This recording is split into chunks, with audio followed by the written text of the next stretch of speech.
I'm Angela. If you've been watching my past few videos that I posted, thank you so much. If you are new, welcome. I'm so glad that you're tuning in.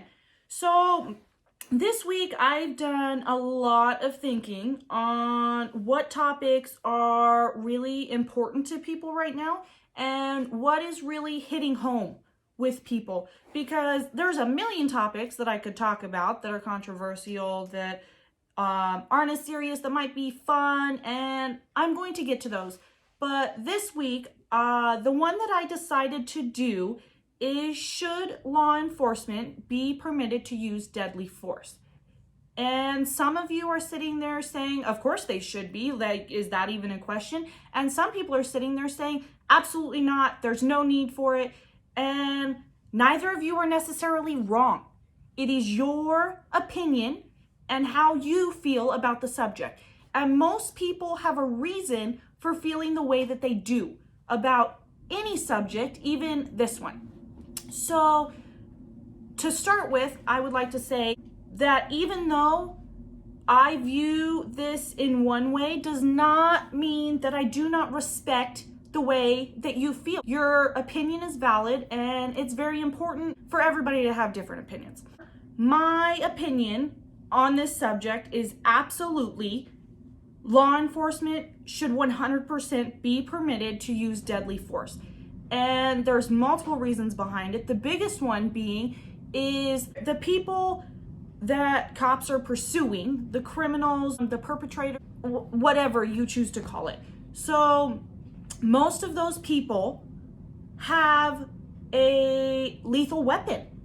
And so is it really fair for somebody to go knowingly into a situation that the other person has a lethal weapon? Would you go into a situation that somebody has a knife or a gun without the proper protection? That's my number one question. If somebody broke into your house and was threatening your family, was threatening your wife, was threatening your husband, your parents, your children, God forbid that they threaten your children, wouldn't you like to know that somebody is on the way that can protect you?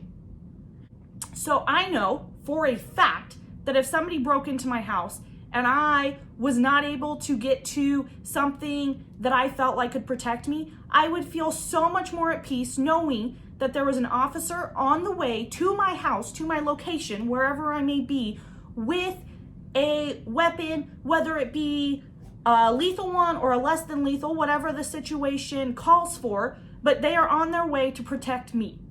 We have so much hate toward cops right now. And don't get me wrong, there are police officers who have done things that were not the correct way to do it. And I don't disagree with that. I don't disagree with the fact that there are police officers who maybe should not be police officers. And do I think that maybe there should be more strenuous background checks and mental stability checks and things of that nature, and psychology tests that go into the process before a cop should be permitted to be a cop? I don't disagree with that. I think that's a very valid point. I think that there are a lot of reasons why that would be very beneficial, but as of right now, it's not.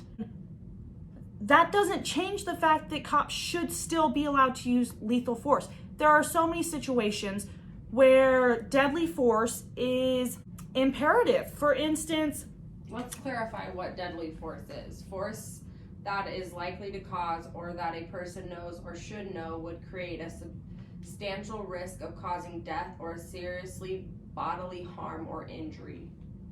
And it says, in the United States, the use of deadly force by sworn law enforcement officers is lawful when the officer reasonably believes the subject possesses a significant threat of serious bodily injury or death to themselves or others.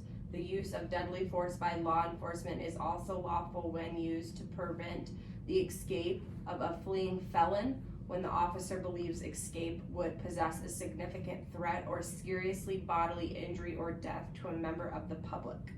Common law allows officers to use any force necessary to effect a felony arrest, This law has changed recent in 1985. So there's a little bit of background on what deadly force actually is. And so the use of deadly force is not taken lightly in any law enforcement agency. And people that do take it lightly, that do not adhere to the rules and regulations that are put up before them, and they use lethal force, then there is consequences for it. It tends to be this fine line that people say, oh, it wasn't called for, or oh, it was definitely called for. They made those guidelines specifically so when somebody goes to court, a law enforcement officer goes to court because they felt that they had to use lethal force, it stands up in court. I think where the argument is right now is that the question is per state. Each state has laws based on the investigation process. And so I think the argument right now is maybe that the investigation process isn't going right, because they're saying that a lot of the times that police officers in different states are using deadly force when not necessary. Or like, here's another opinion. How about when cops You come closer. should be trained to have other means of subduing people? That they could subdue people without the use of deadly force. But that doesn't take away the fact of those perpetrators and those people possibly having a deadly weapon. And in that situation, I believe that cops need to be allowed the possibility. What I think is happening, there's no regulation on the line. There's no restraint. People are getting trigger happy. These suspects are grabbing for cell phones and they're getting shot. These cops are so on edge. These people are so under pressure that the second that these perpetrators reach for anything now, should they be reaching? Should they be fleeing? Should they not be stopping? No, that's a boundary. Okay, so let's go back to really quick the investigation. It says in the U.S. law requires an investigation whenever a person causes another person's death. But the mechanism for such investigations can vary by state. The investigation develops evidence regarding the use of deadly physical force of the particular state or jurisdiction. An investigation may be performed by a local or state police agency and also a civilian agency, such as a county prosecutor or a state attorney general. A report of findings of such an investigation may be submitted for prosecution or made public. So it varies on the state. But that's where the line needs to be. So that's where there needs to be more strict protocol. If there can be protocols on a gabillion other things in life, I mean, the military is a perfect example on protocols.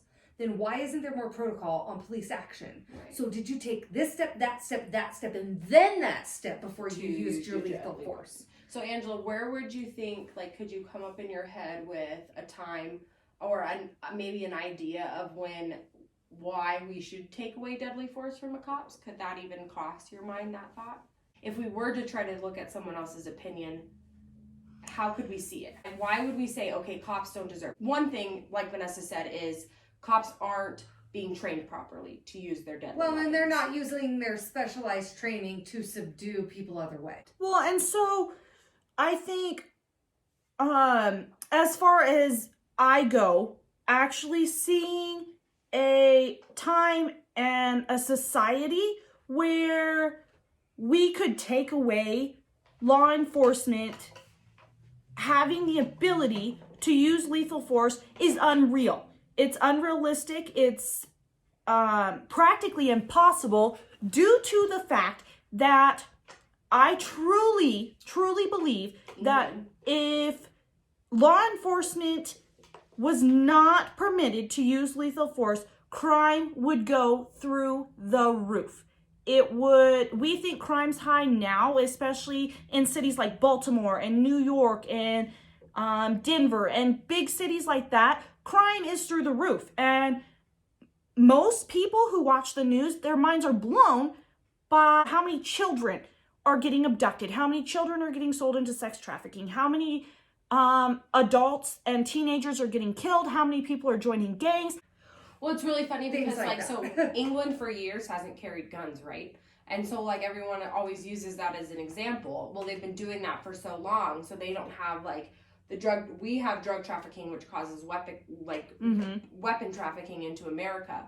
But what's so funny is, I mean, just back in June, London had a terrorist attack that killed 7 people, injured more than 40, and people were like, no one has guns to protect these people who are killing our citizens. And so that's another thought is people are going, regardless of how vulnerable or unvulnerable you are, people are going to use deadly force. So how do we protect ourselves? How do we protect our people? Even if we take all the guns away from law enforcement and all the guns away from the Americans and all the guns away from everybody, the truth of the matter is criminals will still have guns. Or they'll make bombs. Yeah, and there are plenty of people in not just America, but in the world who know how to kill someone like that with a knife or with their bare hands. Or there's so many ways that a person can kill another person. And there are so many reasons why we need law enforcement to be permitted to use deadly force. And so there's instances where there is a bank robbery and we'll just go with 20 hostages. And they're saying, if you do not get us what we want in X amount of time, we're going to kill one hostage every 5 to 10 minutes.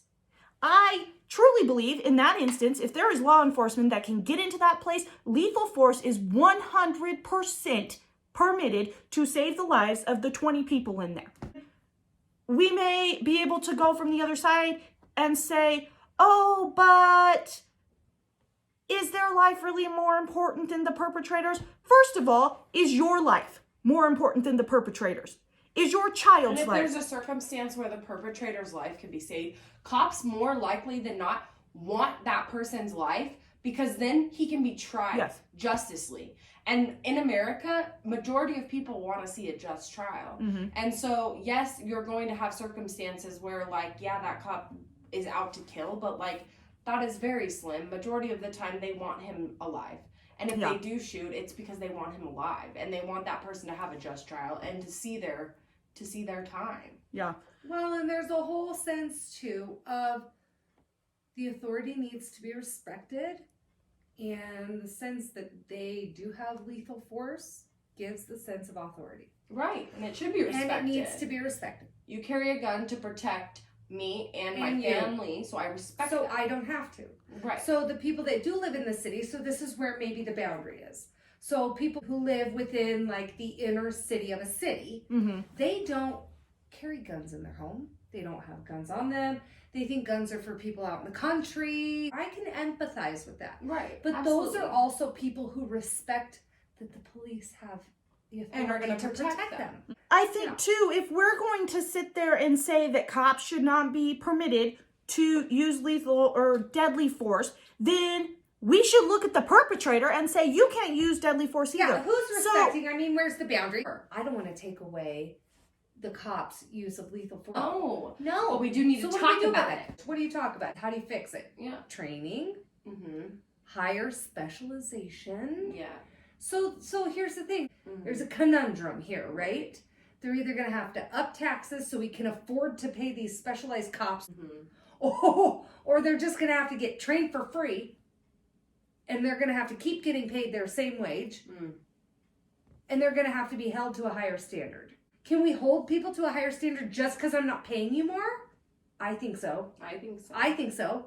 I think we can revamp the whole cop system on training on what gets you to be a cop. Because if I have to go through 6 levels of schooling to be a nurse practitioner, why aren't you more specialized to... Who's using deadly force? Are they qualified? What lets them carry the gun? Do you just literally get picked up off the streets, go... what requires you to be able to carry the gun? I have quite a few close friends and people that I respect very highly who are police officers, who work in jails, who are state troopers, and different levels of law enforcement. They have to have different levels of training. And so I know that there are some people who go through a police academy. And I know firsthand by somebody who is very close to me when I was younger that the police academy is no joke. There is laws and books and regulations that they have to know like the back of their hand. In order to carry an OC can, so pepper spray, you have to get sprayed with it before you are permitted to use it. A taser, you have to get tased before you are permitted to carry a taser. And I'm sure that you guys think, oh, well, what is she going to say? You have to get shot to carry a gun. Obviously, you don't have to get shot to carry a gun. But there are ways that they train these people. They have to go through safety classes and how to use a gun properly and when to pull the gun and when not to pull the gun and how to shoot. You have to pass a shooting qualification before you're permitted to carry a gun. There is things that go into it. Is it strenuous as it should be? Probably not. My thing is that maybe we have a psychological problem in this training that I don't know if we can even fix, because how do you psychologically train people to know if they're mentally stable to choose when and when not to shoot? The cops are heavily armed themselves and come with like bulletproof things. So what if that kid is reaching for a gun? Is that kid really a better shot than you?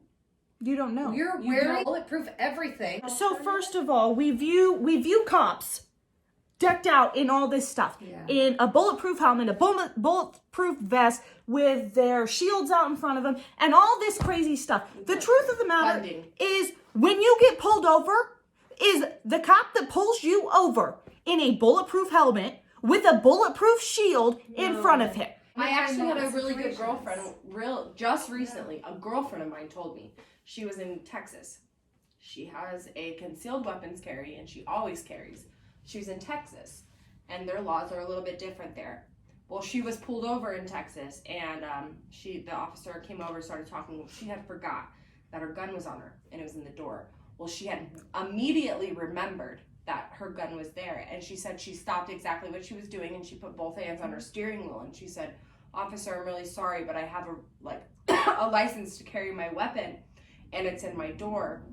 And she said he was like super cool. He like let her out of the car, took her weapon, like looked at it, made sure everything was like right, and then like wrote her a ticket for speeding and sent her on her way. And so it's just like she knew in that moment like how to handle that situation, to put her hands on the steering wheel and to tell him like it's in my door, not to reach for it, not to go for it. So there was she some let sort him of get protocol that she learned to behave in those situations. So that's where the lack, I think, is. So these people don't have training. Citizens aren't being trained, and so there that's is a something to talk responsibility. There needs to be a situation where you're being trained at a certain point. Look, this is how you interact with your police authority. Well, and so along that too, though, is I have seen videos on both sides of the spectrum of cops that went too far and cops that held their cool, even when, like me personally, I would have lost it. So the big one that was kind of going fairly recently was the cop that handcuffed somebody, left him on his stomach, and had his knee in the guy's neck. When he did get up, he left the male laying on the ground on his stomach while he was handcuffed. So I know a lot of law enforcement people, and one of the absolutely number one things that they train you is after you handcuff somebody, you absolutely do not leave them laying on their stomach. If you leave somebody handcuffed on the ground, laying on their stomach, they are going to stop breathing. Yeah, so I do feel like when it comes to like health safety, I think it needs to be a federal regulation, federal guideline. All states do the same. If you're physically restraining someone, you have assumed their medical state, and there needs to be some federal sort of guideline on protocols on what's okay. When you restrain someone behind your back and you have their pressure points constrained, you can't restrict their breathing, just like there would be for nurses. Well, and so along those lines, along what she was saying, is those are rules and regulations, and I can almost 100% guarantee that cop got hemmed up pretty seriously for what he did, due to the fact that that is 100% against regulation to do that to somebody, due to the fact that they will die.